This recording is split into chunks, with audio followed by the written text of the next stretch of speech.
Malayalam big boss season 7 ലൈവിൽ ഇപ്പോൾ നടന്നുകൊണ്ടിരിക്കുന്നത് അനീഷ് ഏട്ടൻ്റെ കോയിൻ അങ്ങനെ അടിച്ചു മാറ്റി വെച്ചിരിക്കുകയാണ് അനുമോൾ. ചോക്ലേറ്റ് കോയിനാണ്.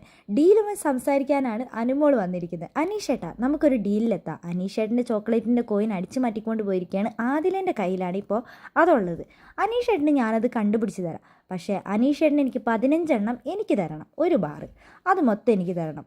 ഡീൽ സമ്മതമാണോ അനീഷ് ഏട്ടനെന്ന് അനുമോൾ ചോദിക്കുന്നുണ്ട്. അപ്പോൾ അനീഷ് പറയുന്നുണ്ട്, ഇല്ല, ഞാൻ 11 ആണെങ്കിൽ ഞാൻ അനുമോൾക്ക് തരാം, 11 എനിക്ക് തരാൻ പറ്റുള്ളൂ എന്ന് പറയുന്നുണ്ട്. അപ്പോൾ ഷാനവാസ് പറയുന്നുണ്ട്, അങ്ങനെയാണെങ്കിൽ ഞാനൊരു ഡീല് പറയാം, നീ എനിക്കൊരു 14 തന്നാൽ ഞാനത് കണ്ടുപിടിച്ച് തരാമെന്ന് പറയുന്നുണ്ട്. അപ്പോൾ അനുമോൾ പറയുന്നുണ്ട്, ഷാനവാസ്ക്കൊക്കെ എന്താണെങ്കിലും പെണ്ണുങ്ങളുടെ കബോർഡ് പോയി തുറക്കാൻ പറ്റില്ല, എനിക്ക് മാത്രമേ അത് തുറക്കാൻ പറ്റുള്ളൂ, അതുകൊണ്ട് ഞാനേ അതെടുത്ത് അനീഷേട്ടന് തരുള്ളൂ, അതുകൊണ്ട് തന്നെ എൻ്റെ ഡീലുമായിട്ട് അനീഷേട്ടൻ സമ്മതിക്കുമെന്ന് പറയുന്നുണ്ട്.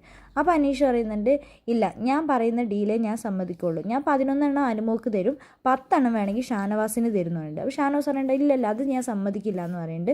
അപ്പോൾ അനുമോൾ പറയുന്നുണ്ട്, ചേട്ടന് വേണമെങ്കിൽ എൻ്റെ പൊറോട്ടയും മട്ടനും ഒക്കെ തരാം, ചേട്ടന് ഈ ഒരു ഡീലിൽ സമ്മതിക്കണം എന്ന് പറയുന്നുണ്ട്. അപ്പോൾ അനീഷേട്ടനെ ഷാനവാസിക്കാരൻ്റെ അവിടെ നിന്ന് വലിച്ചുകൊണ്ട് അനുമോൾ പോകുന്നുണ്ട്. ഈ ഇക്കാൻ്റെ അടുത്ത് സംസാരിക്കണം, അനീഷേട്ടൻ ഇങ്ങോട്ട് വാ എന്ന് പറഞ്ഞിട്ട് വലിച്ചുകൊണ്ട് പോയിട്ട് അനുമോൾ മാറി എന്ന് പറയുന്നുണ്ട്.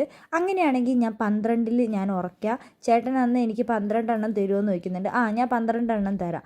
അപ്പോൾ നമ്മുടെ ഷാനവാസ് വന്നിട്ട് പറയുന്നുണ്ട്, എന്നാൽ നീ എനിക്ക് 10 തന്നാൽ മതി, ഞാനെന്നാൽ കണ്ടുപിടിച്ച് തരാമെന്ന്. നിങ്ങളന്ന് എനിക്കൊരു അരമണിക്കൂർ സമയം എന്താ, ഞാൻ പോയി നോക്കട്ടെ എൻ്റെ കോയിൻ അവിടെ ഉണ്ടോ എന്ന്, എന്നിട്ട് ഞാൻ നിങ്ങളുമായിട്ട് ഡീല് സംസാരിക്കാമെന്നാണ് അനീഷ് പറയുന്നത്.